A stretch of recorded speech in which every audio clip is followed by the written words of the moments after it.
Bismillahirrahmanirrahim. Alhamdulillahi rabbil alamin. Wassalatu wassalamu ala ashrafil anbiya'i wal mursalin. Wa ala alihi wa sahbihi ajma'in. Ashhadu an la ilaha illallah wahdahu la sharika lah. Wa ashhadu anna Muhammadan abduhu wa rasuluhu. Allahumma salli wa sallim ala nabiyyina Muhammad wa ala alihi wa sahbihi wa man tabi'ahum bi ihsanin ila yaumiddin, amma ba'd. Assalamualaikum warahmatullahi wabarakatuh. Muslimin, muslimat, rahimani wa rahimakumullah, tuan-tuan dan puan-puan yang Allah rahmati sekalian. Syukur kita sebanyak-banyaknya kepada Allah pada petang ini kita sama-sama dapat bertemu buat kali yang kedua, siri yang kedua, yang mana kita akan mempelajari tentang ayat-ayat Al-Quran dan juga hadis-hadis Nabi sallallahu alaihi wasallam yang bertopikkan kepada makhluk yang bersayap ataupun kita lebih kenali dengan istilah para malaikah. Moga-moga pertemuan kita pada setiap hari Ahad petang ini kita dapat istiqamah, kita dapat ikuti ia setiap minggu, sama ada secara langsung ataupun kita melihat di rakaman yang ada di FB Akademi Tadabbur Malaysia, kerana tajuk ini ia berkaitan dengan salah satu daripada rukun iman. Maknanya tajuk ini boleh juga kita nak kategorikan ia di bawah subjek akidah, ataupun boleh juga diletakkan di bawah tajuk rukun iman. Nama itu kita boleh letak dengan nama apa pun, tetapi yang paling penting isi kandungannya, dan yang paling penting apakah objektif matlamat yang kita nak dapat daripada pengisian ini. Moga-moga iman kita semakin bertambah setelah kita mengenali tentang alam malaikat.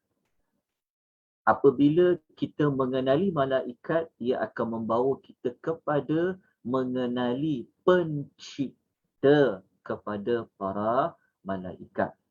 Apabila kita dapat mengenali malaikat, moga-moga kita semua sentiasa takut untuk melakukan perbuatan yang salah, kerana para malaikat ini ia dekat, dia hampir, dia ada dengan kita. Dalam masa yang sama, moga-moga kita bertambah kuat. Kita tidak menjadi seorang manusia yang takut kepada hantu ke, takut kepada jin dan sebagainya, kerana kita ada para malaikat. Jadi untuk mengetahui maklumat tersebut, insya-Allah, moga-moga Allah beri rahmat kepada kita, Allah beri kita hidayah, Allah beri kita kepada at-taufiq untuk kita meneruskan pengajian ini sehinggalah habis kepada bab yang telah kita senaraikan. Jadi tuan-tuan dan puan-puan ya, sesiapa yang dia baru mengikuti pengisian pada petang ini, tuan-tuan dan puan-puan boleh ambil nota di link Google Drive yang ada di bahagian komen FB ataupun di ruangan chat yang ada diletakkan di dalam Zoom. Jadi kalau kita nak tahu bab apa kita akan belajar pada minggu lepas, kita telah tunjukkan kepada tuan-tuan dan puan-puan, inilah silibus dia. Inilah isi kandungan bab-bab yang kita akan belajar setiap pertemuan kita hari Ahad. Bab yang dicadangkan Semua sekali kita akan belajar sebanyak 10 bab. Nah, kita akan ada sampai bab yang ke-10. Setiap bab ini mengandungi topik-topik yang banyak. Oleh yang demikian, kita tidak dapat pastikan berapa bab, berapa siri kesemuanya. Yang pasti, bukan pastilah, mengikut pengalaman memang akan mengambil hampir 20 siri, insya-Allah. Baik. Dan sebenarnya kelas kita hari Ahad ni sebenarnya kita bermula 2.30 seperti di dalam poster. Cuma kesilapan daripada pihak saya meletakkan link jam 3. Sebenarnya link tu saya ada buat 2.30 dan pukul 3. Saya pun dah terkeliru. Jadi saya pun letakkan maklumat jam 3 di Telegram dan juga jam 3 di beberapa WhatsApp yang telah dihebahkan. Jadi saya minta maaf di atas kekeliruan yang berlaku di antara maklumat di dalam poster dan maklumat yang berada pada link Zoom tuan-tuan dan puan-puan. Saya sebenarnya saya dah masuk dah tadi 2.30. Lepas tu saya duk fikir kenapa orang tak masuk-masuk lagi. Rupa-rupanya saya menghebahkan link pada jam 3 petang. Tak apa. Ia adalah kesilapan di pihak saya. Jadi saya minta maaf banyak-banyak dari hujung rambut ke hujung kaki atas kekeliruan yang ia berpunca daripada pihak saya sendiri. Sebab yang susun jadual, yang buatkan link Zoom tu semua daripada pihak saya lah. Jadi hal maklum, semua benda dibuat oleh orang yang sama. Lelaki ni pula kadang-kadang memang banyak terlepas pandang ni. Jadi saya minta maaf banyak-banyak kepada tuan-tuan dan puan-puan. Okay, moga-moga tuan-tuan dan puan-puan maafkan saya. Baik, maknanya pada minggu depan insya-Allah kita akan mulakan jam 2.30 sebab asar kita pun masuk awal. Sekarang dah 4 suku. Ya, kita sasarkan paling cepat pun kita akan belajar 1 jam. Paling lama kita sasarkan 1 jam setengah lah. Kita cuba insya-Allah. Ya, kita gunakan masa yang Allah beri pada kita ni untuk kita buat ibadat, untuk kita tuntut ilmu. Tajuk ni tajuk yang kita akan mengenal Allah. Mengenal Allah dengan kita mengenal makhluk yang Allah Ta'ala ciptakan, yang amat menakjubkan. Jadi moga-moga masa kita ini dapat digunakan mengingati Allah. Ini pun sebenarnya zikir lah. Ini namanya majlis zikir. Secara talian, ini juga dinamakan majlis ilmu. Kita doakan rakan-rakan kita yang cuba nak mengikuti tetapi bertembung jadual kelas lain, mungkin ada urusan lain. Kita doakan rakan-rakan kita yang lain, mereka dapat mengikuti walaupun tak secara langsung tetapi dapat mengikuti secara rakaman. Jadi kalau tuan-tuan nak buat pengedaran nota, saya benarkan, tetapi dengan syarat kalau boleh kita minta kepada yang nak menerima nota itu, kita amanahkan beliau untuk melihat video rakaman.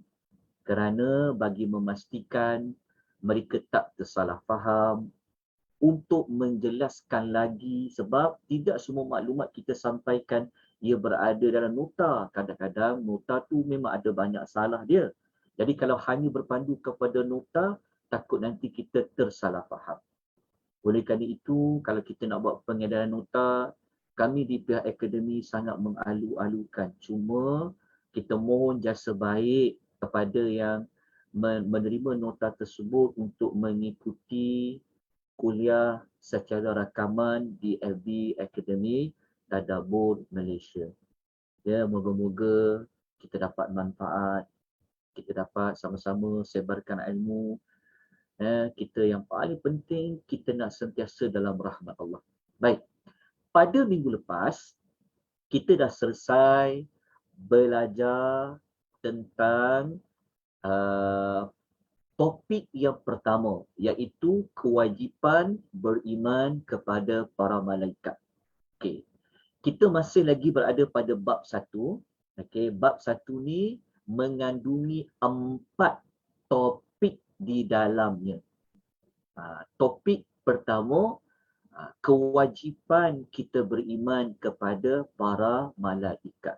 Jadi moga-moga usaha yang kita buat ni, usaha rakan-rakan kita yang mengikuti pengisian ini, kita termasuk dalam usaha untuk memantapkan iman kita, untuk mengukuhkan iman kita dengan jalan kita memahami apakah erti beriman kepada para malaikat.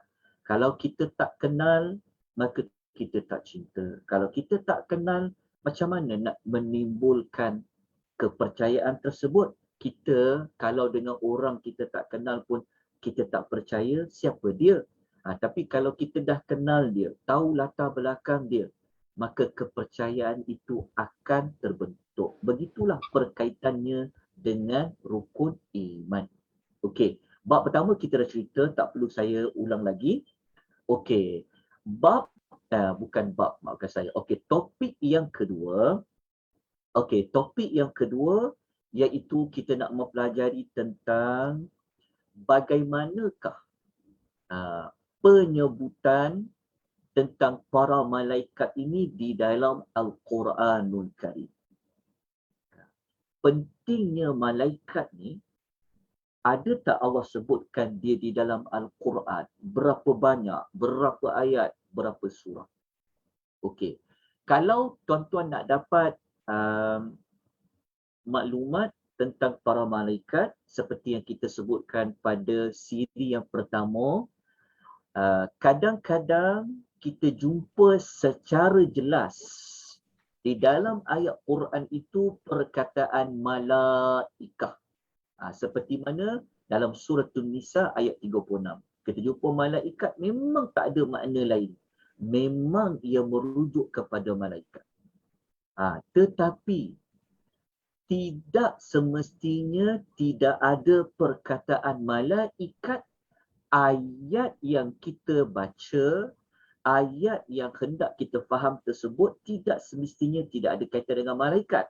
Oleh kerana itu, kita mengambil inisiatif untuk kita mempelajari bagaimana kita nak tahu ayat tersebut ada berkaitan dengan para malaikat. Maka kita letakkan pada topik yang kedua, selain perkataan malaikah, ada 5 perkataan lain di dalam Al-Quran. Kalau kita jumpa perkataan ini, ia ada kaitan dengan para malaikah. Baik, tuan-tuan, sebelum itu saya mohon pengesahan. Suara saya tuan-tuan boleh dengar dengan jelas? Ya Ustaz, jelas. Jelas Ustaz. Alhamdulillah. Sebab diam dia kata. Khusyuk. Sebab menunggu daripada 2.30 tadi Ustaz. Alhamdulillah, syukur pada Allah. Tak sia-sia waktu tu. Malaikat rakit atid, dia tulis, dia kata sial dekat Hajah ni. Sampai nak tertidur dah dia punya menunggu kan. Dia tulis pahala. Tu tak apa. Sebab tu kita belajar pasal malaikat. Kita belajar pasal malaikat kan. Malaikat dia tahu kita buat apa. Ya, saya pun 2.30 juga tadi. Sama-samalah kita kan. Saya pun dah pening dah. Tak apa, pening ni bagus. Kadang-kadang pening ni dia menunjukkan kita ada peningkatan. Okey. Kita teruskan dengan nama malaikat. Okey. Pada minggu lepas, okey, kita telah pun membincangkan tentang salah satu gelaran malaikat di dalam Quran. Allah memanggil dengan istilah Ar-Rusul. Istilah Ar-Rusul. Ar-Rusul adalah bilangan banyak bagi seorang Rasul. Rasul dalam bahasa kita merujuk kepada utusan. Jadi perkataan ar-rasul, kalau dia banyak rasul, banyak utusan, dia disebut dengan huruf ra, sin dengan lam. Rusul. Okey. Jadi malaikat ni juga kalau kita jumpa ayat di dalam Quran, kalau kita jumpa perkataan rusul, para utusan ataupun utusan-utusan, ia merujuk salah satu makna malaikat. Jadi saya minta tuan-tuan tulis dekat ruangan nota tu. Okey, tulis perkataan rusul dalam Quran disebut sebanyak 34 kali. Perkataan rusul, ra, sin, lam disebut oleh Allah sebanyak 34 kali. Okey. Rusul. Okay. Kita dah belajar pada minggu lepas. Okey, kita ulang sedikit. Okey, kita ulang sekejap. Okey. Perkataan ar-rusul ia bermakna utusan. Okey, kita tengok contoh. Okey. Dalam suratul Hajj ayat 75 kita jumpa perkataan rusulan. Okey, ada beza sikit di sini, dia ada tanwin. Dia lan. Rusulan. Okey, saya minta tuan-tuan catat. Buat catatan. Perkataan rusulan di dalam Al-Quran disebutkan sebanyak 10 kali. Tulis. Perkataan rusulan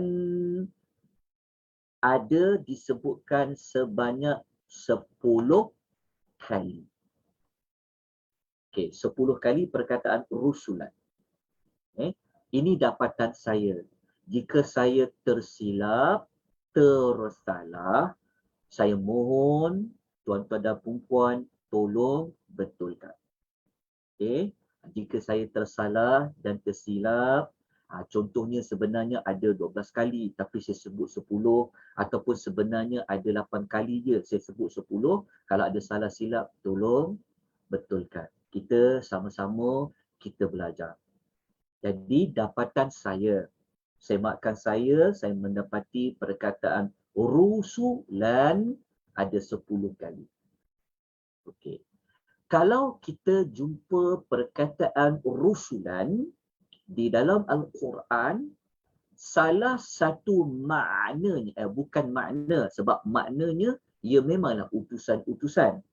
Memang rusulan tu maksudnya utusan-utusan. Cuma kita kena tengok kepada konteks ayat.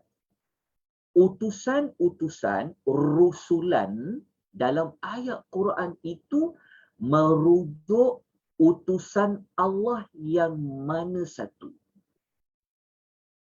Okey, utusan-utusan Allah terbahagi kepada dua. Ada utusan Allah di kalangan para malaikah dan ada utusan Allah di kalangan manusia. Manusia tu macam Nabi Musa, Nabi Muhammad sallallahu alaihi wasallam. Okey. Nabi Muhammad sallallahu alaihi wasallam adalah utusan Allah. Malaikat Jibril pun utusan Allah. Dua-dua memegang gelaran jawatannya adalah utusan. Oleh sebab itu, kalau jumpa perkataan rusulan dalam mana-mana ayat, maka kita kena lihat kepada konteks ayat. Rusulan di situ maknanya merujuk kepada siapa? Okey, adakah dia malaikat? Adakah dia manusia? Okey, untuk memudahkan, okey, perkataan rusulan yang dia merujuk kepada malaikat ada 2 tempat sahaja di dalam Quran. Maknanya daripada 10 kali Allah sebut perkataan rusulan, Okey, hanya ada dua sahaja. Perkataan rusulan itu dia merujuk juga kepada malaikat. Ada dua saja. Dua itu ayat mana? Surah apa? Okey, yang pertama surah ni lah. Ni yang sedang kita paparkan ni. Surah Al-Hajj. Ayat 75. Okey, yang pertama. Okey. Yang kedua, ia berada. Perkataan rusulan ya. Rusulan. Tempat yang kedua, ia berada pada surah. Muka surat yang ketujuh di dalam nota. Ia berada dalam surah Fatir. Ayat yang pertama. Dalam surah Fatir ayat pertama, surah ke-35 ni, memang perkataan rusulan di dalam ayat ini tidak lain dan tidak bukan yang merujuk kepada makna malaikah. Okey, jelas? Okey, ada dua tempat saja. Maknanya, inilah perkataan rusulan yang kedua di dalam Quran yang dia merujuk kepada malaikat. Malaikat. Selain daripada dua surah ini, maknanya selain daripada surah Fatir ayat 1, selain daripada surah apa tadi? Selain daripada surah Al-Hajj ayat 75, dia bukan merujuk kepada malaikat. Utusan itu di kalangan para nabi alaihimus salatu wassalam. Tetapi ayat ni juga ada para nabi alaihimus salatu wassalam. Okey, dapat maklumat tersebut? Jelas? Boleh saya teruskan? Ya, Ustaz, jelas. Kita belajar. Jelas. Okey ya. Catat ya. Okey, catat. Okey, kalau sesiapa yang dia sempat, kalau rakan-rakan di FB, kalau dia boleh tulis semula info yang kita kongsikan ni di dalam bahagian komen, tolong tinggalkan maklumat tu di bahagian komen. Inilah masa untuk mengomen. Inilah kuliah ni, itu ruangan komen tu, tulis semula info-info. Nanti saya akan baca semula. Kalau ada kesilapan pada info yang dikongsi, saya akan membuat pembetulan nanti di situ. Okey, kita manfaatkan ruangan komen ataupun ruangan chat yang ada di Zoom ini. Manfaatkan dia. Okey. Malaikat Raqib dan Atid, dia tahu, dia kata, dia tulis pasal kita Terus dia ni, kan. Daripada pukul 2.30 dia tercunguk depan komputer tu. Tapi kesian dekat dia. Kan rupa-rupanya kelas pukul 3. Malaikat tu. Okey, kurang je. Okey, jelas dekat sini? Okey, begini. Okey. Tolong tulis juga maklumat ada maklumat tambahan. Okey. Daripada surah Al-Hajj ayat 75 ni kita dapat belajar perkataan rusul, utusan itu merujuk kepada siapa? Merujuk juga malaikat dan juga merujuk kepada siapa?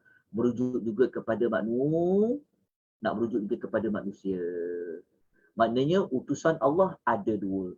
Satu malaikat, satu adalah manusia. Satu adalah malaikat, satu lagi wa minan nas. Ada dua lah. Ini utusan Allah ada dua. Satu dan dua. Okey. Daripada ayat ini, kita buat catatan di situ. Daripada ayat inilah para ulama mengatakan tidak semua malaikat yang Allah ciptakan ini dia berfungsi untuk diutuskan kepada manusia. Faham tak maksudnya? Maknanya daripada ayat ini Allah tak kata utusan Allah malaikat je, tapi Allah kata ada utusan Allah manusia.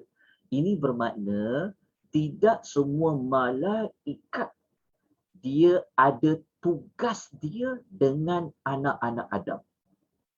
Ha, maknanya tidak semua malaikat mereka ini ada kaitan dengan anak Adam, nak turunkan rezeki ke, nak apa, nak menurunkan ketenangan ke, ada yang sampaikan wahyu, ada yang menjaga anak-anak Adam. Ada malaikat tu dia tidak ditugaskan kepada mana-mana manusia, tetapi tugas dia hanya beribadat kepada Allah. Nah, ini di antara dalil yang digunakan oleh para ulama. Jelas, faham? Dapat bedakan? Maknanya ada malaikat, dia memang tugas dia adalah Allah Taala utus dia kepada makhluk, dia ada job dia spesifik dia ada tugas dia. Tapi ada malaikat juga dia tak terlibat dengan anak-anak Adam yang lain, ataupun dengan jin ke, dia tak terlibat. Kerja dia hanyalah beribadat semata-mata kata Allah.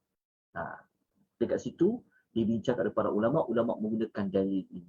InsyaAllah nanti kita akan belajar lagi banyak kita tahu maklumat tersebut. Okey, tetapi gelaran malaikat dalam Quran disebut sebagai rusul. Di sini disebut rusulan. Okey, sekarang saya tak mau panjangkan lagi maklumat tersebut sebab kita dah belajar pada minggu lepas. Okey, begini. Satu lagi perkataan, saya minta kita buat catatan maklumat tambahan. Okey, kadang-kadang kita tak jumpa perkataan rusulan. Kadang-kadang kita jumpa perkataan rusuluna. Dia ada na. Na ni maknanya kami. Na ni maknanya kami. Utusan kami. Okay. Jadi kalau kita jumpa dalam Quran perkataan rusuluna, utusan kami, okey, jangan cepat nak mengatakan ayat tu utusan kami tu malaikat lah tu. Okey, jangan macam tu. Okey, tetapi salah satu maksud rusuluna, rasul-rasul kami adalah malaikat. Ini bermakna perkataan rusuluna, utusan-utusan kami, dia diguna pakai oleh Allah untuk dua kategori. Okey. Kategori yang pertama, perkataan rusuluna di dalam Quran ia akan merujuk kepada malaikat. Ini salah satu maknanya. Lalu utusan kami, maknanya malaikat. Kadang-kadang perkataan rusuluna dia bukan merujuk kepada malaikat, tetapi dia merujuk kepada siapa? Dia merujuk kepada para siapa? Para nabi. Jangan terkeliru tu. Catat dekat situ. Okay, dia merujuk kepada para nabi. Jangan cepat-cepat kita jumpa perkataan rusuluna, konklusi dia, ni malaikat ni rusuluna ni. Jangan. Kadang-kadang dia merujuk kepada malaikat. Kadang-kadang dia merujuk kepada para nabi. Nabi-nabi macam Nabi Nuh, Nabi Ayub, kadang-kadang. Dia merujuk pada para nabi lah. Jadi jangan cepat-cepat nak menterjemahkan rusuluna di sini, rasul-rasul kami, maknanya utusan-utusan kami, merujuk kepada malaikat semata-mata. Tak. Tetapi ia juga merujuk kepada para nabi. Okey, dah tulis, dah salin. Kita belajar Quran. Okey. Saya minta tuan-tuan dan puan salin buat info tambahan. Okey. Perkataan rusuluna di dalam Al-Quranul Karim ada 17 kali digunakan di dalam Al-Quran. 17 times. Okay. Ada 17 kali. Nampak tak kali dia tu? Ini rusuluna. Dalam Quran disebut sebanyak 17 kali. Kalau saya tersalah dan tersilap, mohon diberi teguran ya.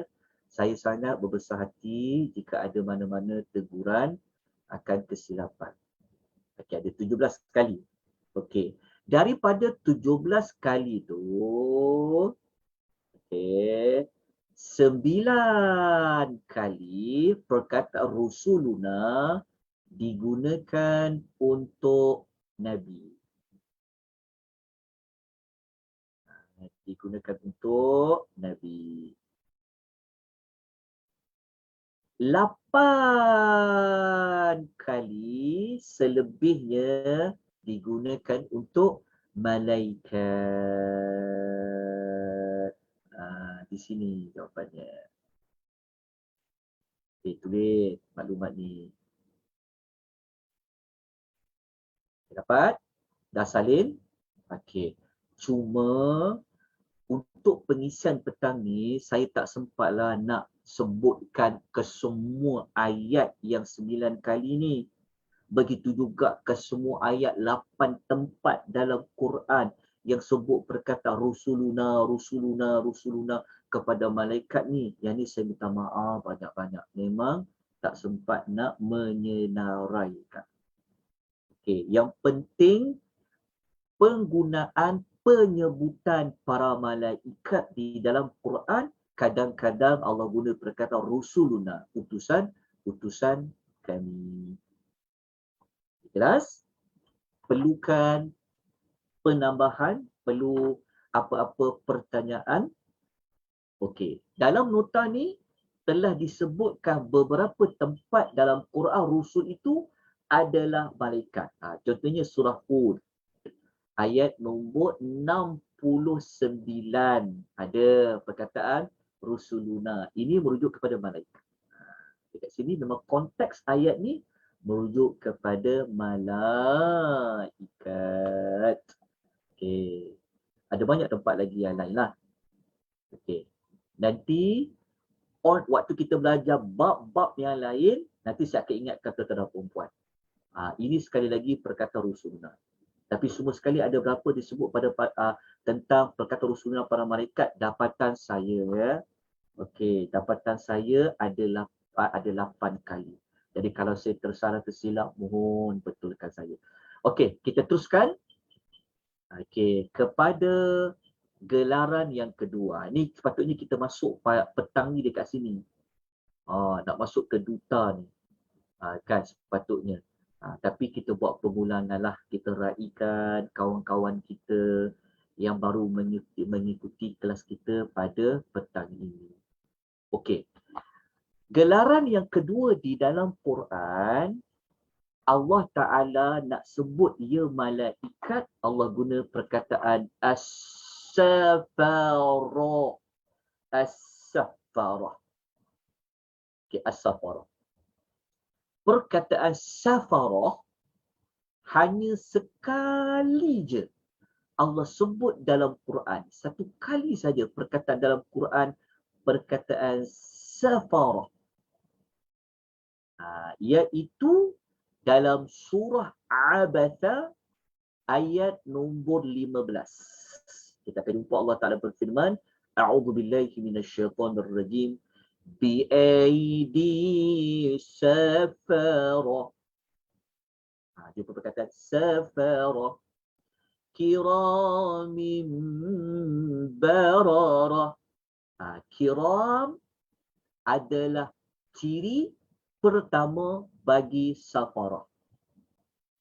Ciri kedua bagi safarah adalah bararah. Kiramin. Safarah tu siapa? Kiramin. Safarah tu siapa? Bararah. Ada dua. Okey, ada dua. Okey.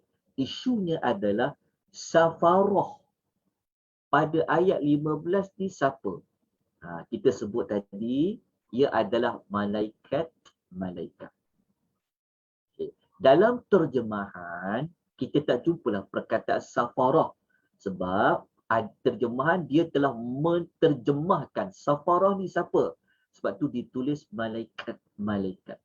Ada tak sesiapa Quran terjemahannya memang dia terjemah safarah tu ditulis safarah. Dia kekalkan bunyi perkataan safarah tu dia juga terjemahkan safarah? Ada tak? Ataupun ada tak mana-mana Quran terjemahan dia terjemah safarah ni bukan malaikat? Ada tak? Sesiapa boleh berikan maklum balas jika ada? Ada? Tak ada? Ada? Malaikat je Ustaz. Tak ada kot dia dapat sekejap Okey, sekejap saya akan jawab soalan nanti. Apa dia? Malaikat. Okey, begini. Yes. Okey. Kalau kita belajar, kita akan dapat maklumat tambahan. Okey.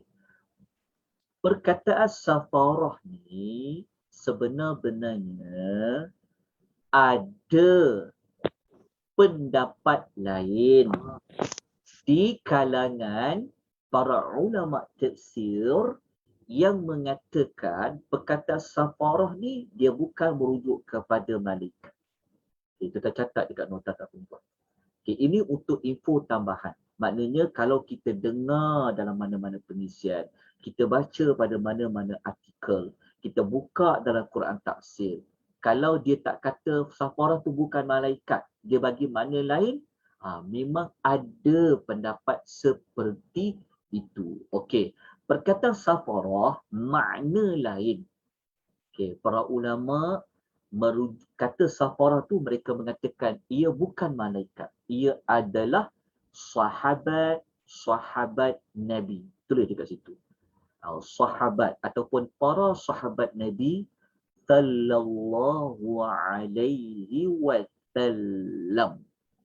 Okey. Pendapat itu dipelopori oleh Wahab bin Munabbih. Seorang tabi'in, Wahab bin Munabbih rahimahullah mengatakan safarah dekat situ merujuk kepada para sahabat Nabi sallallahu alaihi wasallam. Dia sampai ada 4 pentafsiran, tapi saya tak nak bawa ke 4 tersebut. Yang popular kita ambil yang pendapat kedua kata ia merujuk kepada sahabat Nabi sallallahu alaihi wasallam. Okey, apa justifikasinya? Okey, para ulama mereka bukan akan mentafsirkan ayat tu sesuka hati. Mereka ada reason dia. Mereka ada justifikasi alatan dia kenapa. Sebab perkataan safarah, okey, perkataan safarah ni kan bahasa Arab. So perkataan ini safarah ni dia kalau dari sudut makna safarah ni kita akan jumpa duta ataupun kita panggil wakil lah. Okey, jadi safarah ni dia terbuka. Kan? Okey, safarah ni dia ada kaitan tak dengan perkataan musafir? Kan? Ada tak perkataan musafir? Orang musafir, kenapa kita dipanggil musafir? Musafir bermaknanya kita bermusafir. Kenapa kita panggil musafir? Musafir tidak dikata musafir melainkan dia berjalan jauh. Kan? Jadi perkataan safarah dia ada kaitan juga dengan perkataan musafir. Mereka berjalan dengan jauh. Okey. Perkataan safarah ada kaitan dengan perkataan safir. Adalah safir. Safir ni penulis. Perkataan safarah juga ada dengan perkataan safir. Safirun. Okey. Safirun. Okey. So, untuk kesimpulannya, safarah perkataan safarah ni ia adalah jama'. Dia adalah bilangan banyak. Bagi ini yang para ulama khilaf. Nak letakkan kepada mana? Nak diambil daripada perkataan safirun ataupun sifirun. Okey. Tata tulisnya, okey. Safarah bilangan banyak. Jama' plural. Okey, nak ambil daripada perkataan mana? Okey, kalau saya rujuk dalam kitab Sahih Al-Bukhari. Okey, dalam Sahih Al-Bukhari, Imam Al-Bukhari beliau mengatakan safarah pada surah Abasa ayat 1:15 ni dia merujuk kepada perkataan safir. Safir. Banyaknya safir safarah. Okay. Al-Imam Al-Bukhari beliau mengatakan safarah ni dia adalah safir. Safir ni siapa? Okey, safir maknanya kita tutuplah jawapan ni. So, kita tak ambil jawapan ni, kita juga tak ambil jawapan ni. Jadi safarah merujuk kepada safirun. Safir ni siapa? Kalau ikut Imamul Bukhari, safir itu adalah malaikat. Okey, letak nama ulama tu. Safir di sini adalah malaikat. Bukan merujuk kepada para sahabat. Tapi safir ini adalah malaikat. Okey. Bahkan, okey, pendapat ulama yang kata safarah dekat sini malaikat, ia juga disokong oleh Ibnu Abbas. Tulis, Ibnu Abbas radhiyallahu anhuma juga didokongi oleh Mujahid. Kita tulis. Okay, satu lagi yang mengatakan safarah ini adalah para malaikat. Pendapat ini dipilih oleh Al-Imamu At-Tabari. Imamu At-Tabari. Kalau saya sebut, kalau tuan biasa dengar dalam pengisian tadabbur, kelas-kelas tafsir, kalau sebut nama Tabari, Imam Tabari ni dia adalah di antara otai. Di antara kitab tafsir yang awal-awal, di antara kitab tafsir yang utama untuk kita rujuk. Maka Imam Tabari ni dia sangat familiar. Di antara rujukan utama dalam kitab tafsir. Okey, bukanlah bermakna semua pendapat Al-Imam Tabari tu kita boleh kata kita tak boleh sanggah. Bukanlah 100% kita kena dengar pendapat Tabari. Tetapi pendapat Imam Tabari ini perlu diletakkan dalam perbincangan. Maksudnya kalau kita nak bincang, apa makna safarah ni? Maka para ilmuwan mereka akan memilih, tengok dulu, okey, At-Tabari kata apa. Sebab Imam Tabari ni dia lebih senior daripada Al-Imam Ibnu Katsir. Dia lebih senior daripada yang bawah-bawah tu. Sebab tu kita kena tengok tarikh kelahiran Imam Tabari. Jadi Imam Tabari ni kan, kalau siapa baca Tabari, senang. Tabari ni selepas dia bawa pendapat, kadang-kadang dia akan buat ni. Okey, yang lebih tepat mana nak pilih? Dia akan bagi pendapat. Tapi pada ayat surah Abasa ni, Al-Imam Tabari, dia kata Al-Qawlur Rajih. Dia kata pendapat yang tepat, safarah di sini merujuk kepada malaikat. Jadi, kita memegang kepada pendapat safarah di sini adalah para malaikat. Sekali je Allah sebut di dalam Al-Quranul Karim. Tetapi di dalam hadis pun ada disebutkan oleh Nabi sallallahu alaihi wasallam. Okey, hadis ini jangan dibimbangi tentang statusnya kerana hadis ini muttafaqun alaih. Disepakati oleh Bukhari dan Muslim. Dia tuan-tuan perempuan ya, jangan cepat-cepat untuk terima mana-mana hadis yang kalau kita baca dalam mana-mana kitab. Tapi kita kena tahu dulu, hadis tersebut riwayat siapa. Kalau ia benar riwayat Bukhari dan Muslim, maka sudah tidak dapat dinafikan lagi akan kesahihannya. Tambah pula nak gunakan hadis ini dalam bab akidah. Dalam bab akidah, dalam bab perkara gaib, memang tak boleh digunakan hadis-hadis yang dhaif, hadis lemah. Itu kita kena faham. Okey. Jadi dalam hadis Nabi sallallahu alaihi wasallam ada disebut perkataan as-safarah. Contohnya hadis ni kita dah biasa dengar. Hadis itu Nabi sallallahu alaihi wasallam bersabda, al-mahiru bil Qur'ani ma'as safarah al-kirami al-bararah.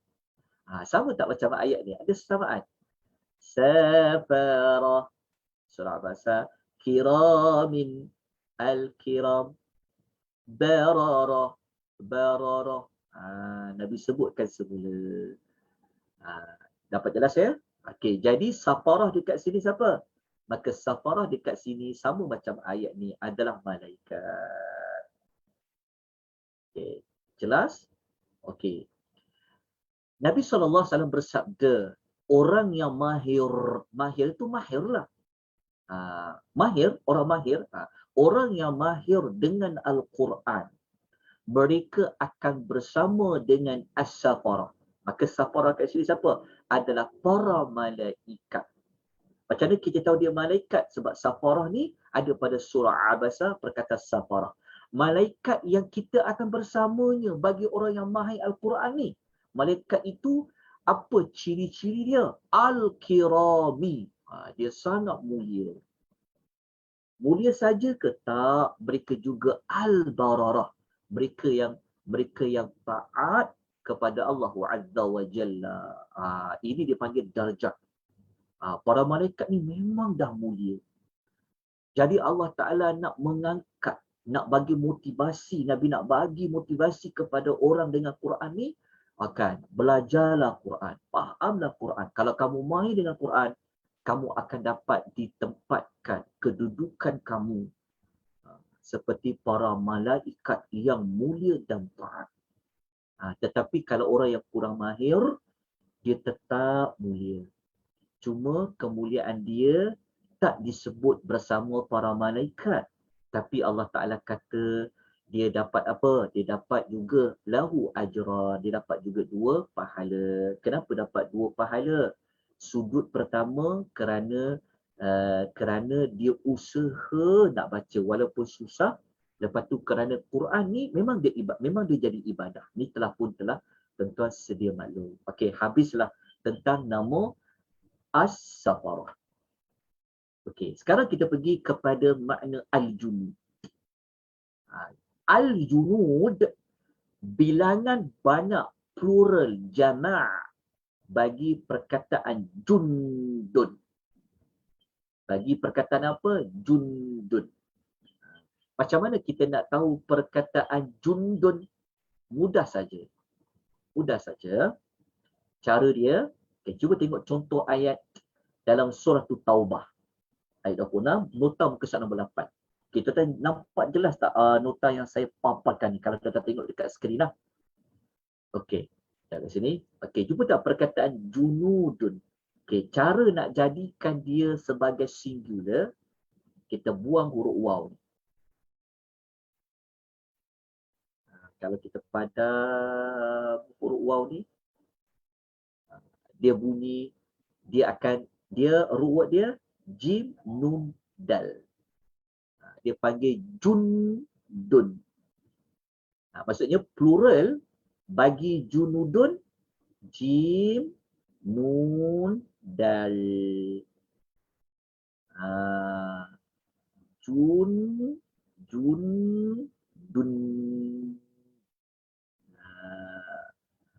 Ni bagi apa? Bagi seorang malaikat, satu malaikat.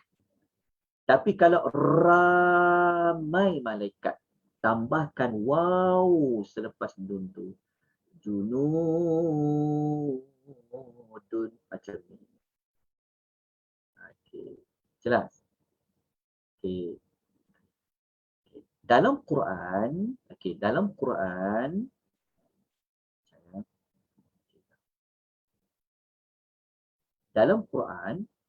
kadang-kadang kita tak jumpa perkataan malaikat tapi Allah guna perkataan bala tentera.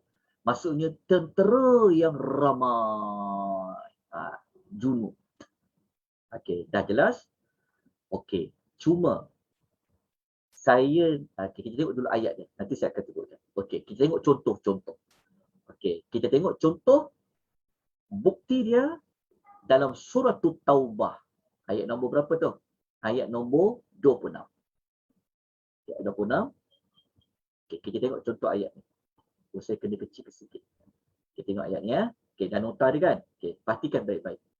Okey. Saya telah letakkan dengan warna kuning perkataan jundun dekat sini. Junudun. Okey, Allah Taala berfirman. Okey, dalam surah Taubah ayat nombor 26. Okey. ثم أنزل الله سكينته على رسوله وعلى المؤمنين وأنزل جنودا لم تروها وعذب الذين كفروا وذلك جزاء الكافرين. Okey, jumpa perkataan junudun? Okey, jumpa. Okey, junudun dekat sini maknanya adalah tentera-tentera. Okey, tentera-tentera di sini dia merujuk kepada siapa dalam konteks ayat ini? Dia merujuk kepada para malaikat. Allah menamakan malaikat ni juga dengan istilah para tentera. Tentera. Contoh ayat dalam surah Taubah. Ayat 9. Saya minta jasa baik tuan-tuan dan puan, tolong letakkan maklumat tambahan. Okey, surah Taubah ni dia cerita waktu bila. Maksudnya surah Taubah ayat 26 ni Allah hantar tentera-tentera ni, maknanya para malaikat ni dalam peristiwa apa. Sebab kalau kita baca ayat ni, Allah Ta'ala kata, kemudian Allah menurunkan ketenangan kepada Rasulnya. Rasulnya tu, Rasul dekat sini siapa? Rasulullah Sallallahu Alaihi Wasallam. Malaikat ni, kan, Allah gunakan dia memang dia semua plural, tak pernah guna singular. Wallahu a'lam. Dapatan saya macam tu. Okey, kita tengok kat sini. Allah telah menghantar kepada Rasulnya. Rasulnya dekat sini, kita orang Melayu dah biasa faham. Rasul, Nabi. Tapi bahasa Melayu Rasul ni sebenarnya, kita sebut Rasul ni dia adalah term dalam bahasa Quran tu. Arab, Rasul Arab. Tapi Melayunya adalah utusan, pesuruh. Okey, di sini Rasulullah. Maknanya Allah kata, kemudian Allah menurunkan ketenangan kepada Rasulnya, iaitu Nabi Muhammad SAW. Dan kepada orang beriman. Dan Allah turunkan tentera-tentera. Dekat sini Allah bawa turun apa? Dua. Satu, ketenangan. Okey. Satu lagi apa? Tentera-tentera. Iaitu para malaikat. Okey, Allah bawa turun tentera-tentera dan ketenangan kepada siapa? Kepada Rasul, kemudian kepada orang beriman. Okay. Cuma isunya, ayat ini dia berkaitan dengan waktu bila? Bila Allah Ta'ala turunkan tentera-tentera. Yang tentera-tentera tu Allah kata, lam tarauha, yang kamu tidak dapat tengok tentera-tentera tu. Tetapi tentera-tentera tu, iaitu para malaikat tu, dia buat apa? Wa'adzabal ladzina kafaru, dan Allah juga telah menyiksa orang kafir itu. Jadi ayat ni kita belum jelas lagi tentang bila malaikat tu Allah Ta'ala turunkan. Kenapa Allah Ta'ala kata turunkan? Bermakna tempat malaikat ni bukan di bumi. Dia ada di langit-langit. Sebab istilah turun tentulah dari atas ke bawah. Okey. So, jadi dekat sini adalah para malaikat. Waktu bila? Okey, sini tak tuan catat dekat nota tersebut. Waktu bila? Okey, waktu ini adalah pada perang Hunain. Tulis, perang Hunain. Dalam perang Hunain. Kalau nak tahu perang Hunain, kena tengok ayat 25. Tengok ayat 25. Ayat 25 akan jumpa sebelum ayat 26 ni, Allah sebut dalam perkataan Hunain. Jadi, waktu perang Hunain itu, Allah Ta'ala turunkan tentera-tentera yang kamu tidak dapat melihat dia, iaitu para malaikat. Jadi, kenapa Allah nak turunkan tentera-tentera ni? Perlu bagi pertolongan kepada orang beriman. Isu dia. Sebab para malaikat, tempat tinggal mereka di langit. Mereka tak boleh turun ikut suka dia. Tak boleh. Mereka hanya akan turun kalau Allah memerintahkan mereka turun. Sebab tu nanti waktu kita belajar tentang malaikat, malaikat ni satu malaikat yang sangat disiplin, sangat berintegriti. Dia tidak ada siapa-siapa boleh rasuah malaikat tu. Tak ada. Malaikat sangat berintegriti. Sangat amanah. Dia tak kira kau orang kayangan ke, kau VIP ke, nak potong barisan. No. No. Bukti paling jelas kan, kalau kita akan belajar nanti, cuba tuan-tuan tengok kisah Isra' Mi'raj. Masih ingat lagi kisah Isra' Mi'raj kan? Isra' Mi'raj. Kan waktu setiap Isra' Mi'raj tu Nabi nak masuk kepada setiap pintu langit, kenapa Jibril dia minta izin? Kenapa Jibril dia kenalkan diri? Itulah protokol dia. Nanti kita akan belajar, kita akan sebut detail tentang malaikat-malaikat di langit itu.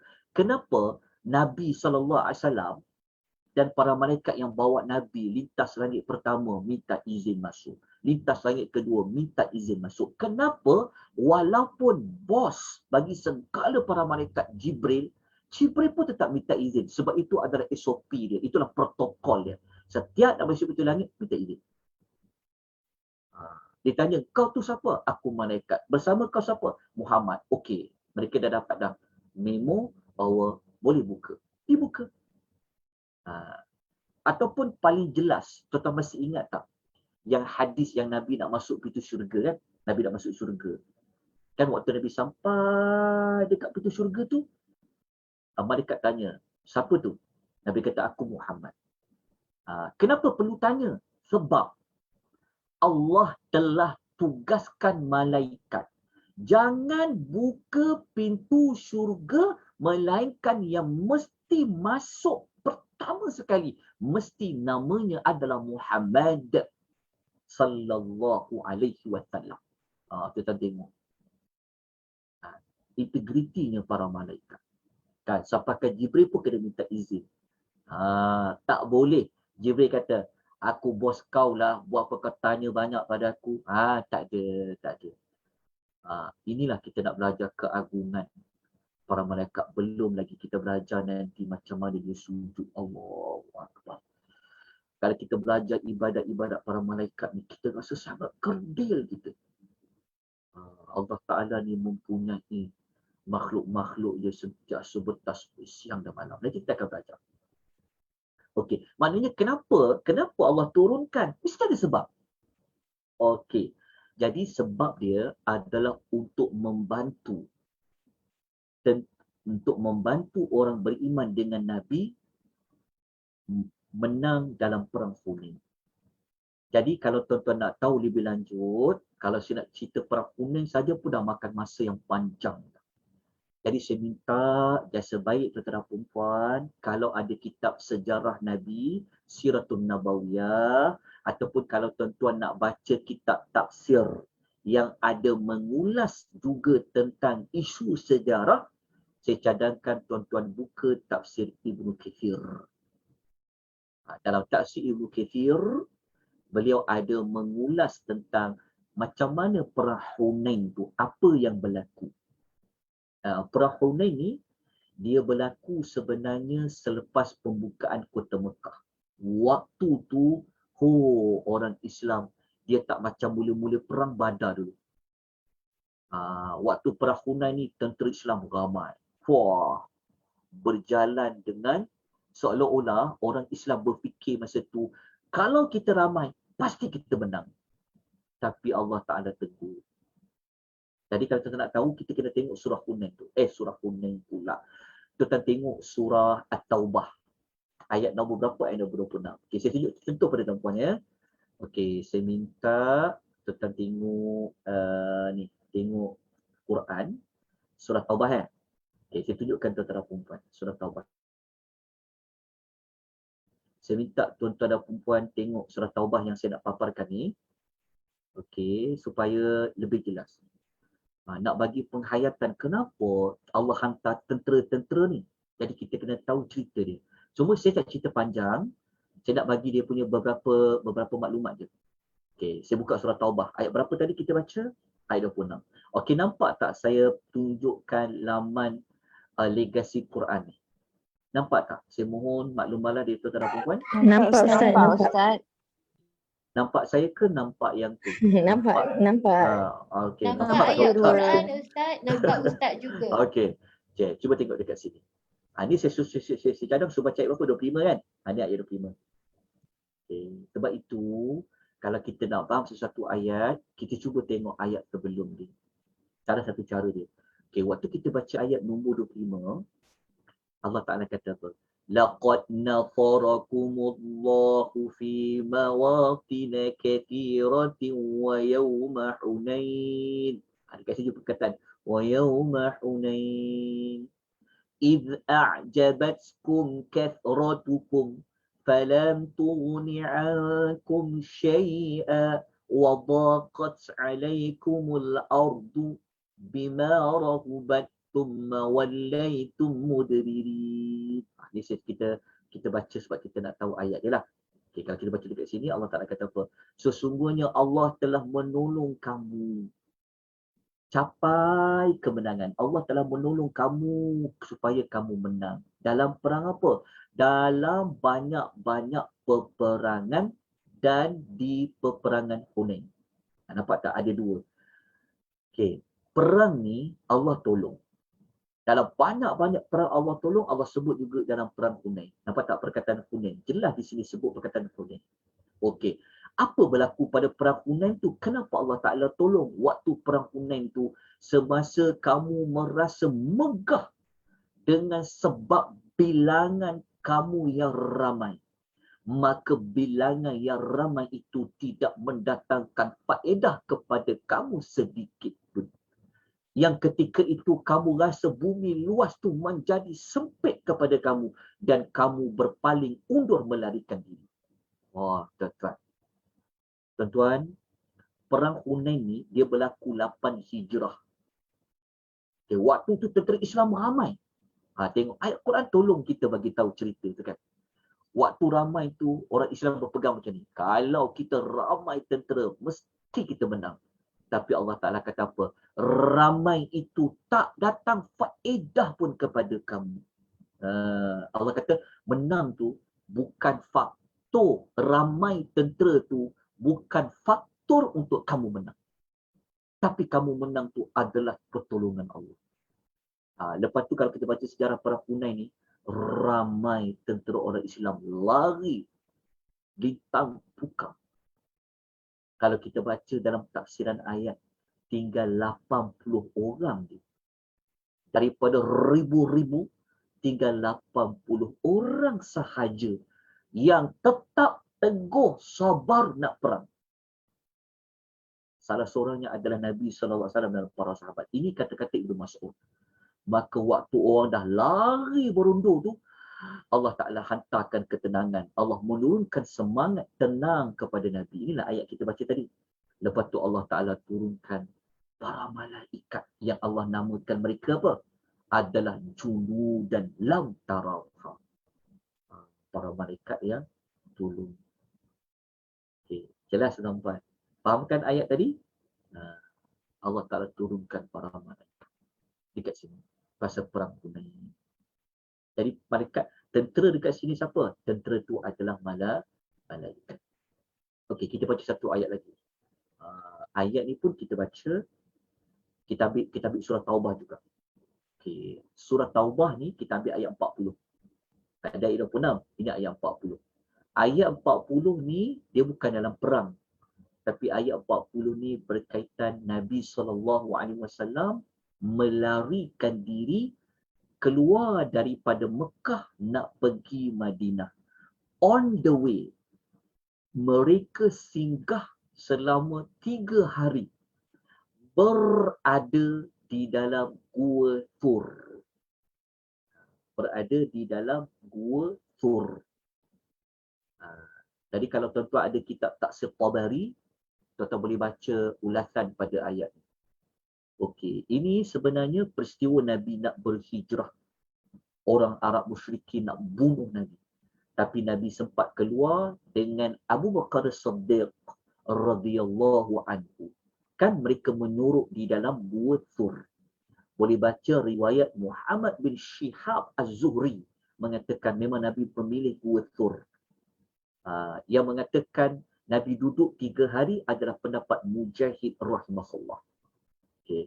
Kita tahu kan peristiwa gua tersebut. Kenapa? Kerana gua yang Nabi nyuruh tu, mana kita tahu gua? Ni ada dekat ayat ni.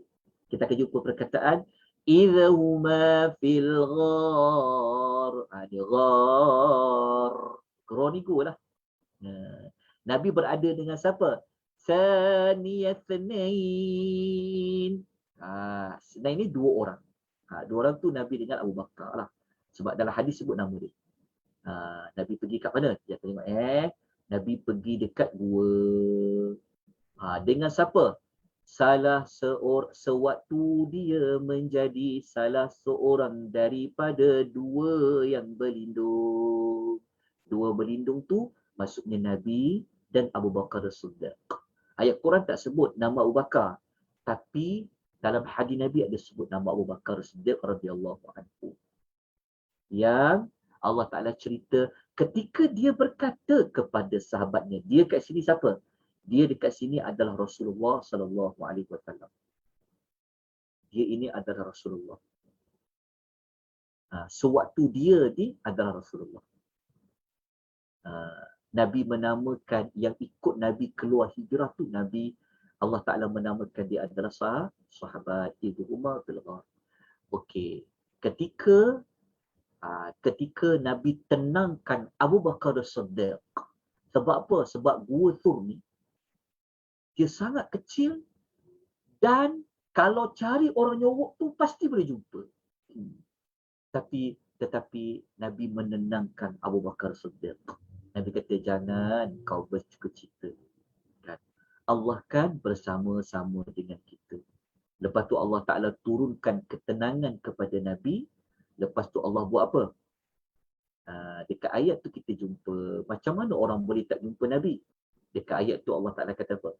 Wa ayyadahu bi junudin lam tarawha. Bi junudin lam tarawha. Maka Allah menguatkan dia. Kuatkan dengan apa? Allah hantar tentera yang kamu tidak dapat lihat dia. Dalam ayat ni Allah kata kamu tidak dapat lihat dia.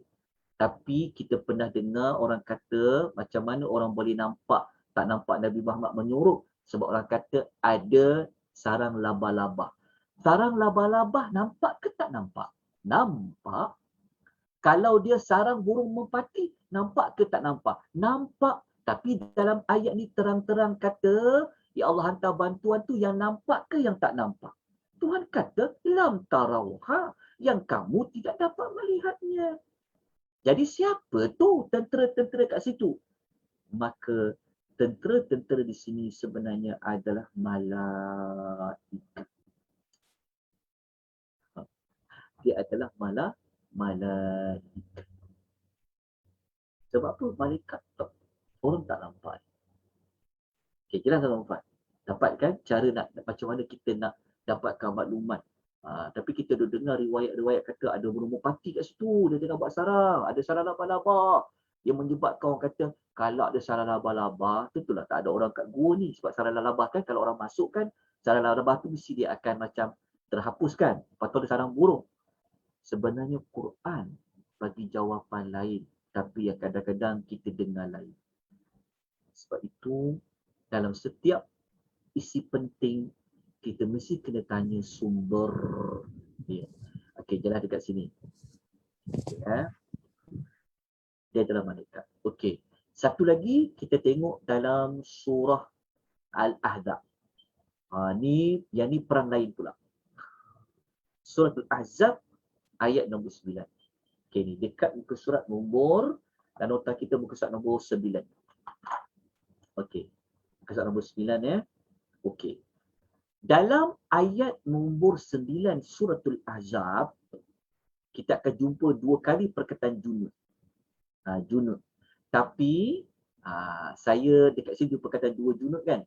Ya ayyuhalladzina amanu kuru ni'matallahi alaikum idza ja'atkum junud. إذ جاءتكم جنود فأرسلنا عليهم ريحا وجنودا لم تروها. Okey, jumpa perkataan junud. Cuma saya minta tuan-tuan perempuan buat catatan. Junud dekat sini yang kali pertama junud dekat sini memanglah maksud dia tentera. Tapi junud yang kali pertama di sini, dia bukan merujuk kepada malaikat. Tapi dia merujuk kepada tentera Al-Ahzab. Al-Ahzab ni maksudnya kumpulan yang bergabung, yang bersekutu. Itu dipanggil Al-Ahzab. Maka junud dekat sini, ia merujuk kepada tentera di kalangan manusia yang manusia itu adalah musuh yang berperang dengan Nabi sallallahu alaihi wasallam. Okey, tentera apa? Tentera azab. Tetapi yang kita maksudkan malaikat yang Allah panggil tentera itu, dia pada junud yang kedua. Fa'arsalna alaihim rihan wa junuda. Yang kedua ni. Dah azan 4 suku dah. Kan? Tadi pukul 3, pukul 4 suku. Kita ada 12 minit. Okey. Satu, kita azan. Okey, dapat tuan-tuan perempuan? Dapat ya? Dua, dah jelas tak kat sini? Junud. Tapi kita baca dulu kat sini. Okey, kalau kita baca dekat sini, Allah kata apa? Lalu kami hantarkan kepada mereka. Mereka tu siapa? Mereka tu merujuk kepada tentera-tentera. Kalau kita baca mula-mula dulu, kita baca kat mula-mula dulu. Okey. Wahai orang yang beriman, kenang balik, ingat balik akan nikmat yang Allah telah limpahkan kepada kamu. Ayat ni ingat, ni tentang perang Ahzab. Perang Ahzab. Perang Ahzab. Ataupun perang Khandaq, perang yang gali parit tu, yang luas tu. Nama lain dia perang Ahzab. Kenapa tuan-tuan? Kenapa Allah suruh kenangkan nikmat waktu mereka dekat perang Ahzab? Perang Ahzab ni perang yang mereka tak perlu nak berlawan depan-depan. Maknanya mereka tak perlu nak berbunuh-bunuhan, tak ada. Perang Ahzab, orang Islam menang. Tanpa perlu bersusah payah mengeluarkan tenaga untuk pergi lawan pedang ke panah ke, tak ada. Orang tentera Ahzab, mereka sendiri telah fed up, mereka lari daripada peperangan tersebut. Macam mana mereka boleh fed up, mereka boleh lari Pertama memang mereka lama, mereka kepung nak masuk ke Madinah tu, ada parit yang halang mereka. Mereka tak boleh lepas. Berhari-hari sampaikan Allah Ta'ala hantar dekat mereka ni lah. Rihan, angin. Angin tu menyebabkan kemah-kemah dia macam angin ribut, Allah hantarkan angin ribut. Sehingga kan kemah-kemah mereka tercabut, barang-barang ke angin ribut kan kuat kan. Dengan debu dia, dengan sampai, yalah. Kan? Lepas tu dalam masa yang sama, Allah hantar tentera-tentera yang kamu tidak dapat melihatnya. Allah hantar malaikat untuk menambah-nambahkan perasaan takut. Kan malaikat-malaikat ni dia boleh berbisik-bisik, dia boleh bagi, maknanya dalam masa sama Allah hantar macam malaikat turun. Takut-takutkan mereka. Jadi akhirnya tentera azab ni. Oh, kalau kita baca sejarah, ya Allah. Tentera azab ni tuan, dia merupakan gabungan yang sangat besar tentera. Kita baca dalam sejarah. Kalau ikut Imam Muqatil mengatakan dia gabung orang musyrikin bergabung juga dengan orang Yahudi. Bergabung. Ramai suku-suku kabilah orang Arab tu. Daripada tentera Arab, daripada mana? Contohnya daripada Quraisy, Bani Asad, Bani Ghatafan, Bani Sulaim. Itu dia panggil azab. Maksudnya bukan orang Quraisy saja, tak. Dia gabung dengan kabilah-kabilah ni sehingga menjadi besar tentera tu.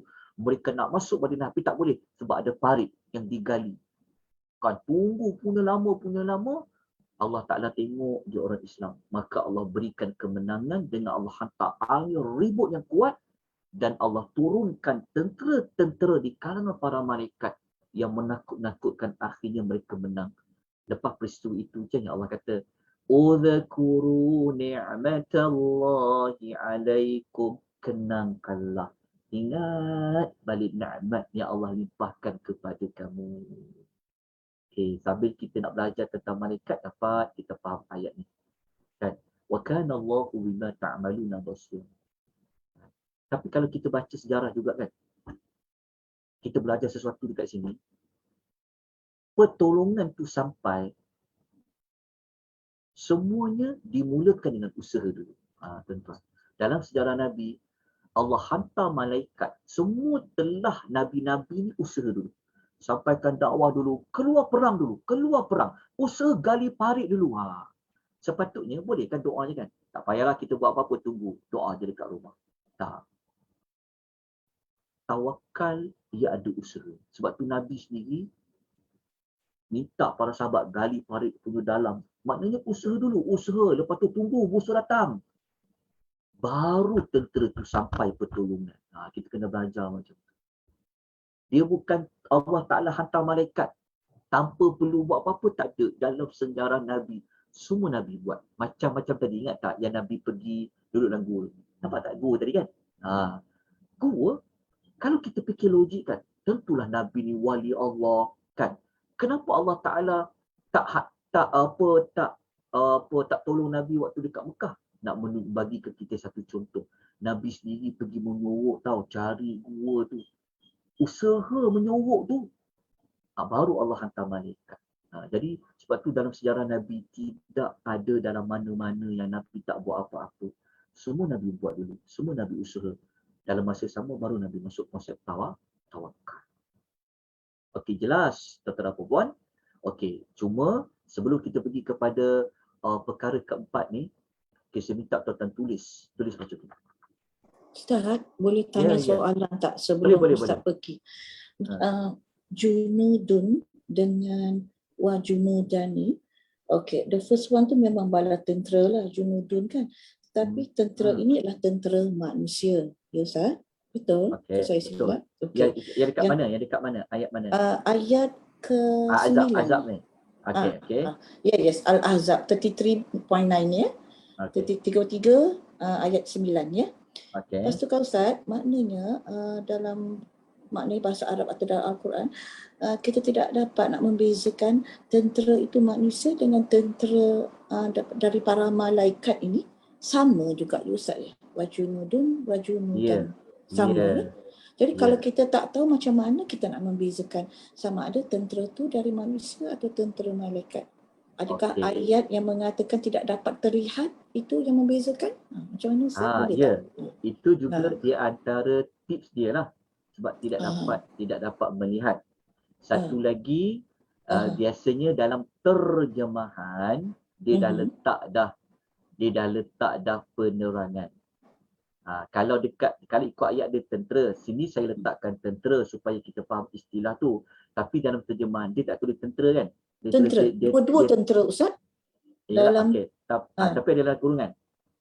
ya, Dekat dalam terjemahan tu dia ada bagi letak dalam kurungan tak? tidak. Dua-dua bala tentera dan junudun pun bala tentera, wa junudan pun bala tentera juga. Sama Dekat Ustaz. dalam mana footnote kaki tak ada. Tidak. Oh, mungkin saya tak. Tak ada ya. Okey. Kalau Tak dalam terjemahan tidak diletakkan penerangan, junud dekat sini manusia ke malaikat, maka langkah yang berikutnya kita kena buka tafsir ayat lah. Okey. Itu jalan yang paling selamat. Kita kena buka tafsir ayat, tengok. Junudan lam tarauha ni merujuk kepada apa? Okey. Lepas tu kadang-kadang, siapa Quran terjemahan ni dia ada buat penerangan. Terjemahan dia. Siapa yang Quran terjemahan ni dia ada letak penerangan dekat tentera-tentera. Okey, tak ada kan? Tak ada. Okey. Ya, itu guna Quran terjemahan cetakan mana? Sekejap. Apa nama Quran terjemahan tu? Tidak Ustaz. Dia kata ada ayat Asyabun Nuzul ayat 9 dan 10. Dalam satu riwayat dikemukakan bahawa pada waktu peperangan Al-Ahzab pada malam yang sangat gelap gulita, para sahabat siap-siap menanti pasukan musuh. Terlihatlah pasukan yang diimpit. Itu saja cerita dia je. Okey, tak maksudnya Quran terjemahan tu terjemahan cetakan apa? Cetakan apa? Cetakan sebentar ya Ustaz.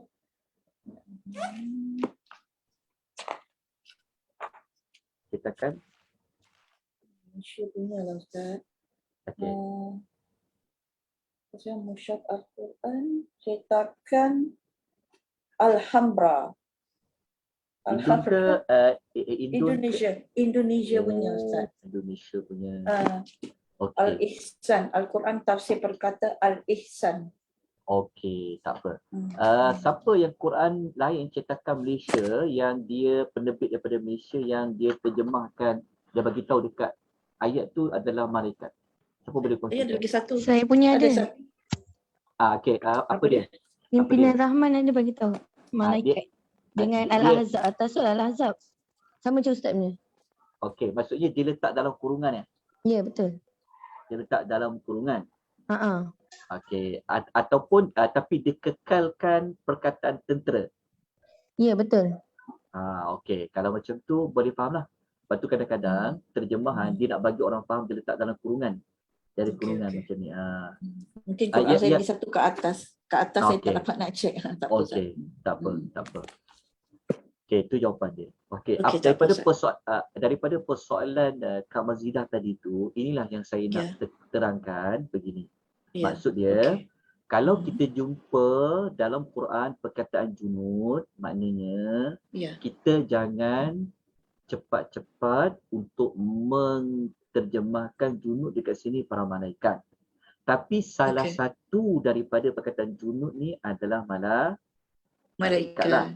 Okey, malaikat. Okey, jalan kat situ. Okey, begini. Dalam Quran, dalam Al-Quranul Karim,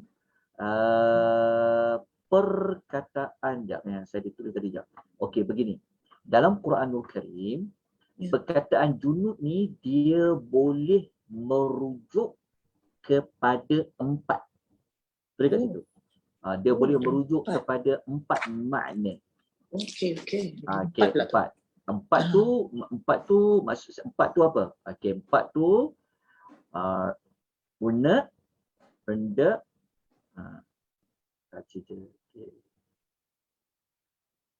ni ada 4. Pertama, malaikat lah. Yang kita belajar tu. Okey, malaikat lah. Okey, MKT lah, malaikat. Kedua, dia merujuk kepada manusia. Tentera di kalangan manusia. Ayat tadi tentera. Tentera manusia. manusia lah. Dia Ya, tentera okey. manusia. Alright. Okey. Manusia, MANS, manusia. Okey. Yang ketiga,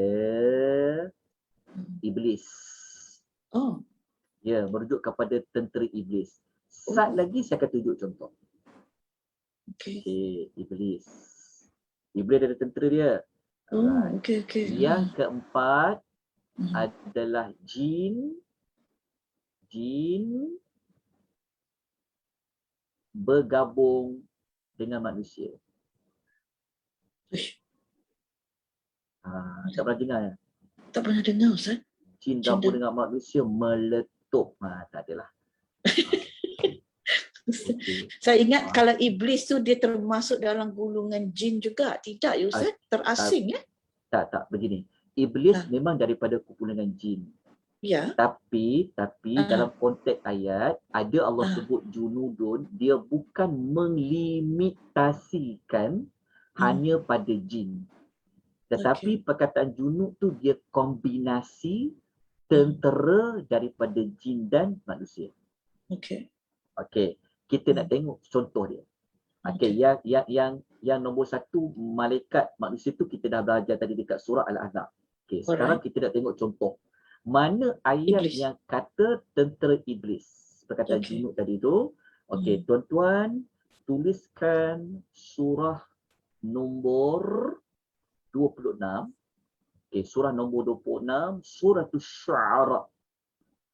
Suratul Syu'ara ayat 95. Okay, ini last sebelum kita tamatkan tulisan kita pada petang ni. Surah 26 ayat ke berapa Ustaz? Ayat 95. 95. 95. Okey. Kejap. Saya tunjukkan surah Syu'ara surah nombor 26.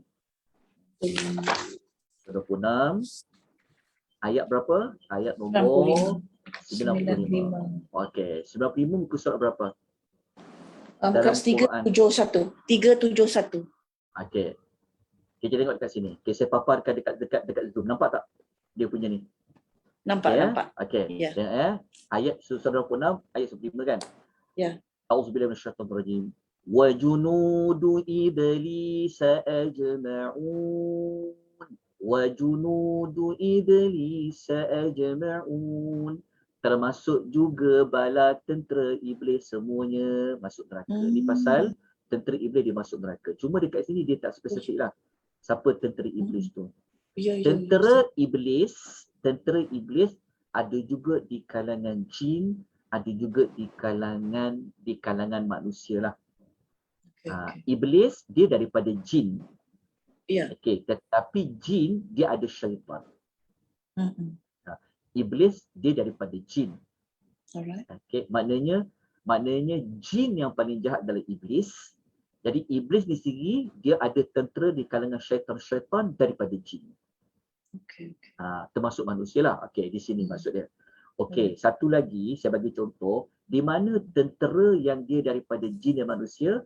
Kalau ni bala tentera iblis, maknanya bala tentera iblis yang jahat. Sama ada syaitan daripada manusia ataupun syaitan daripada jin.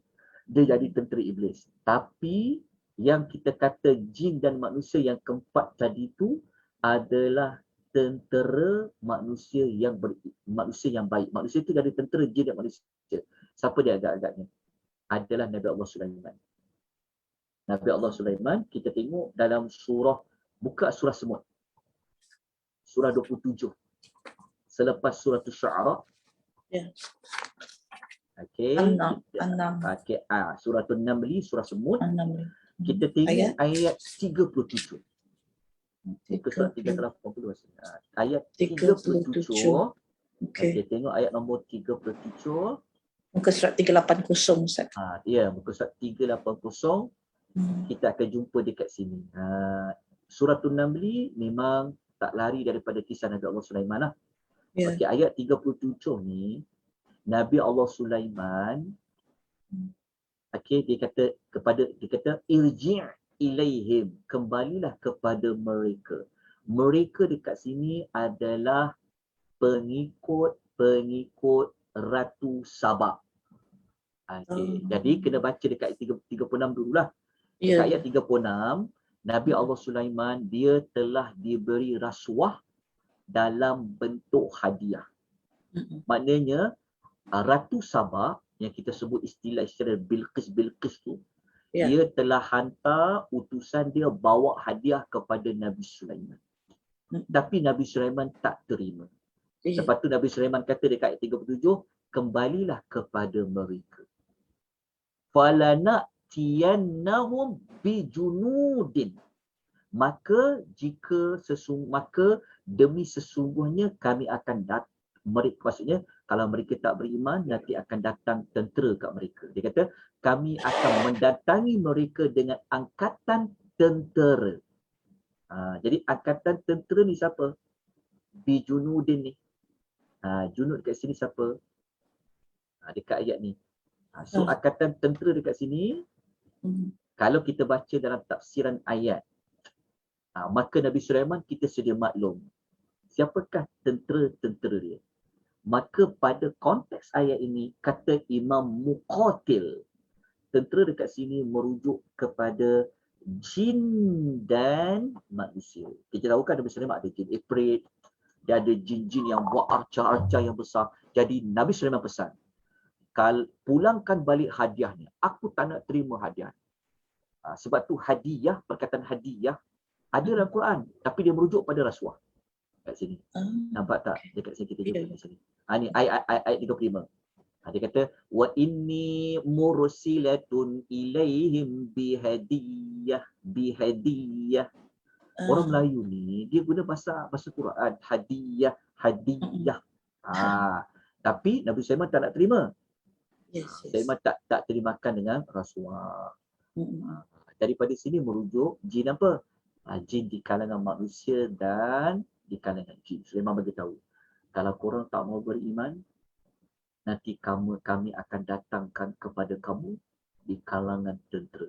So tentera dekat sini siapa? Angkatan tentera dekat sini merujuk kepada tentera jin dan manusia. Wallahu ta'ala a'lam bis-shawab. Allah lebih mengetahui yang mana yang benar. Maka kita habislah untuk tajuk topik kedua sebutan, bukan habis pada ni. Kita dah selesai tentang junud. Panjang kan? Terima kasih Ustaz jawapan. Terima kasih jawapan untuk saya. Okey. Jadi minggu depan kita mula 2.30 lah, ingat ya. Kalau saya tersilap juga tolong ingatkan saya ketika saya membuat hibahan. Okey, dia 2.30 supaya kita boleh kejar waktu asar tu. Jadi kita akan belajar, kita akan habiskan minggu depan insya-Allah. Kita akan tamatkan nota untuk yang ada sekarang ni. So kita akan tamatkan bab yang pertama. So kita akan sambung lagi Malaul A'la. Okay, cuma saya minta tuan-tuan tolong take note. Dekat sini saya salah tulis. Dekat sini bukan Al-Malak, dia bukan Al-Asyad, dekat sini Malaul A'la. Dekat nota tu saya minta tuan-tuan buat kebetulan. Ya, dalam kotak ni dia bukan Al-Ashhad. Dia sebenarnya adalah Al-Mala'ul A'la. Okey, saya tersilap. Sebab saya copy paste kotak ni, jadi saya tersilap.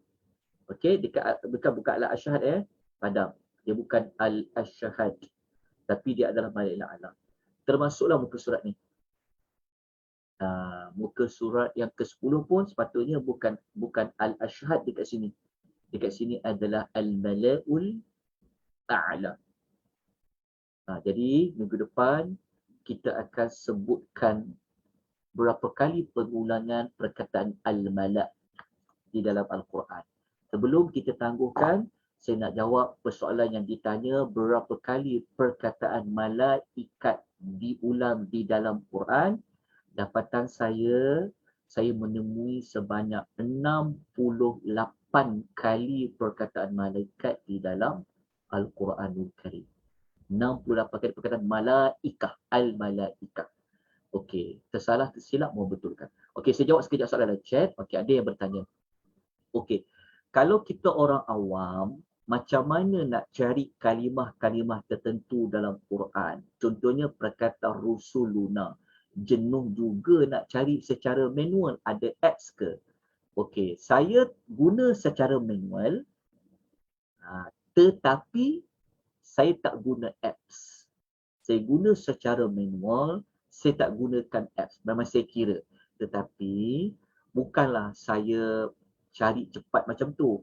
Dia sebenarnya ada satu kitab indeks. Dia ada satu kitab indeks. Kita panggil dia Mu'jam Al-Mufaharras. Dia ada satu kitab indeks. Sekejap. Saya tunjukkan. Kalau boleh beli kitab tu. Ya Allah, beli. Tak akan rasa tak buat. Saya beli tu waktu saya belajar dulu. Mula-mula kat Ustaz, ada satu app Tartil. Ada satu app nama dia Tartil. Tartil. Kita sebut dia akan keluar. Oh, iyalah, tapi tepat tak? Tepat tak? So far saya cuba, okey dia keluar. Tetapi bila kita pakai bagi sekali yang free itulah, yang percuma tu, mula-mula guna okey, tapi lepas tu tak dia doesn't work, you know. Yang kalau kita bayar tu mungkin tepat. Okey. Saya tunjukkan yang secara manual dulu. Okey, lepas tu ada app dia. Okey, begini. Kita tengok pada yang saya paparkan. Nampak tak internet kat sini? Nampak tak Google kan? Nampak Ustaz. Google. Ni kitab ni. Ni macam ni. Ni saya guna yang ni lah. Ni Mu'jam Al-Mufaharras. Tulis Al-Mu'jam Al-Mufaharras lil Alfadil Quranul Karim. Karangan Muhammad Fuad Abdul Baqi. Disenaraikan. Yang mana ada sebut rusul, yang mana ada sebut rusulah diasingkan. Yang mana sebut rusuluhu dia sebut. Malaikat, malaikatuhu, dia sebut satu-satu indeks ni. Ada yang dalam translate ke? Dia sebenarnya kalau dia Jawi ke Romanize Ustaz? Dia Romanize ke Jawi? Dia macam ni. Dia Arab, tapi kita tak perlu terjemahan pun tak apa sebab kita nak cari keyword je. Faham tak maksudnya? Kita nak cari keyword saja. Jadi keyword tu dia dah bagi siap-siap dah. Surah nombor berapa, ayat berapa.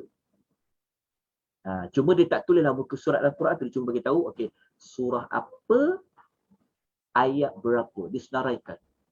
Nak cari perkataan rusul keluar. Cari ada perkataan. Tapi saya rasa dalam web ada. Cuba tengok dalam laman web almaani.com. Almaani.com.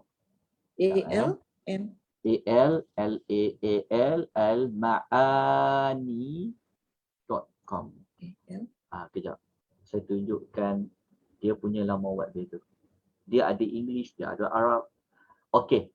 Cuba tengok yang saya nak paparkan pada tuan-tuan dan puan-puan ni. Sekejap ya. Last ya, lepas tu kita ni. Siang kata perempuan kan, pagi petang belajar, penat dia belajar. Alright, kita tengok dekat sini. Di sini. Alright. Nampak tak almakni.com ni? Nampak tak? Saya papar ni. Nampak Ustaz. Ni almakni.com ni kan nampak tak dia ada bahasa apa? Indonesia, Parsi, Turki, Spanyol, Inggeris, Arabi kan? Okey, kalau nak cari Arabi, kita tekan dekat Kalimatul Quran.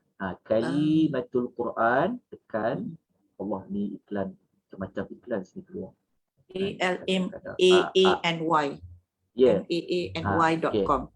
Contoh, tekan dekat al-ma'an, dekat Kalimatul Quran ni, tekan dekat sini.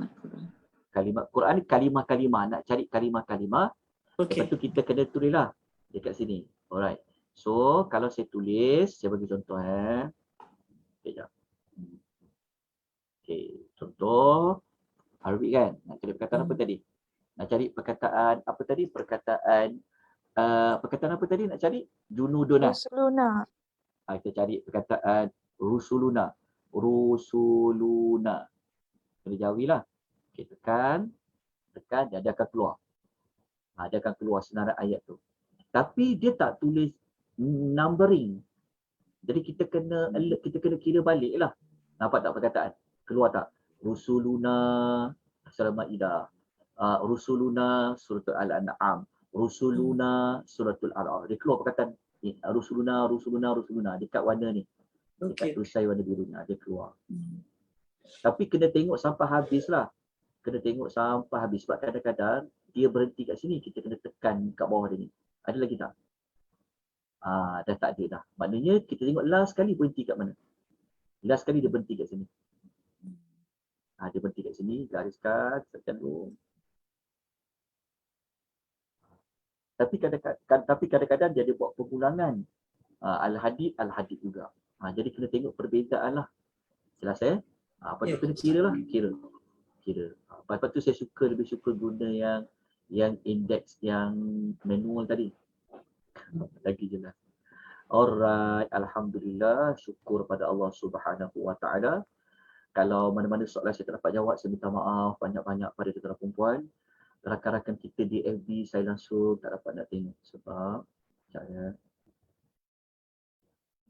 dekat FB.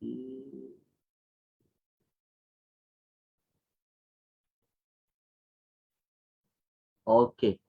Jazakumullahu khairan kepada siapa yang berkongsi mana-mana maklumat di FB termasuk di dalam ruangan chat. Mohon maaf salah silap, kelemahan, kekurangan. InsyaAllah kita bertemu lagi buat siri yang ketiga. Ajak kawan-kawan lain, ajak sesiapa saja mengikuti pengisian ini. Boleh mengikuti melalui Zoom ataupun melalui FB Akademi Tadabbur Malaysia insyaAllah. Baik, kita sambung pada minggu depan. Kita akan mulakan jam 2.30 seperti poster. Kita akan menghabiskan bab yang pertama insyaAllah pada minggu hadapan.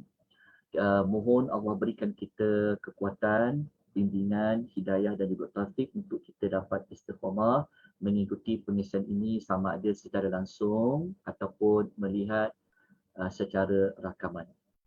InsyaAllah. Jadi kalau sesiapa ada kesempatan pada malam ini, kalau tidak ada kelas mana-mana kan, ada waktu terluar, dijemput mengikuti pengisian kisah-kisah dalam Quran. Dia bukan kisah Nabi, tapi dia kisah-kisah selain para Nabi. Tajuknya kisah Malaikat Harut dengan Marut. Dia kata dengan tajuk kita.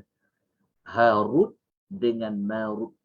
Malam ni akan ada 2 siri. Malam ni siri yang pertama yang akan disampaikan oleh Al-Fadhil Ustaz Afwan Mansur Hafizahullah Ta'ala alaih. InsyaAllah.